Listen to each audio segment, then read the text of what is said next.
Anaïs Boitel.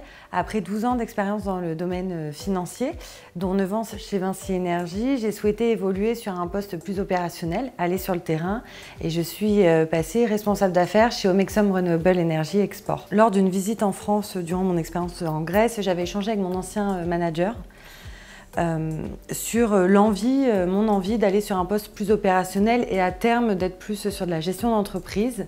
Mais je lui ai expliqué que n'ayant pas un bagage technique, c'était pas forcément envisageable. Il m'a vivement encouragée sur ce choix et m'a expliqué que Vinci Énergie, si c'était que le volet technique qui me posait problème, que Vinci Énergie pouvait m'accompagner en formation sur ce volet-là. Ce qui me plaît dans ce métier de responsable d'affaires, c'est vraiment l'esprit collaboratif. On est une équipe projet, on a un objectif commun et pendant un certain temps, pendant la durée du projet, je pense qu'on est vraiment soudés et on est une équipe pour un objectif commun. C'est également, de par les zones géographiques qui peuvent être différentes, c'est découvrir de nouvelles cultures, de découvrir de nouvelles manières de travailler. Parce que forcément, selon les pays, ça ne va pas être les mêmes interactions avec les sous-traitants, avec les fournisseurs, avec le client. Et après, c'est, je pense, et j'espère bientôt le connaître, c'est quand le projet est terminé, c'est vraiment l'achèvement d'un travail collaboratif qui s'est fait pendant des mois et de voir aboutir ce projet, je pense que c'est incroyable.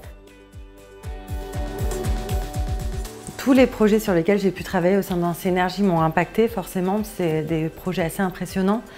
Mais il y en a un dont j'ai envie de parler, c'est la centrale photovoltaïque de Zaktouli au Burkina Faso, à Ouagadougou. Donc c'était une centrale d'une taille assez conséquente.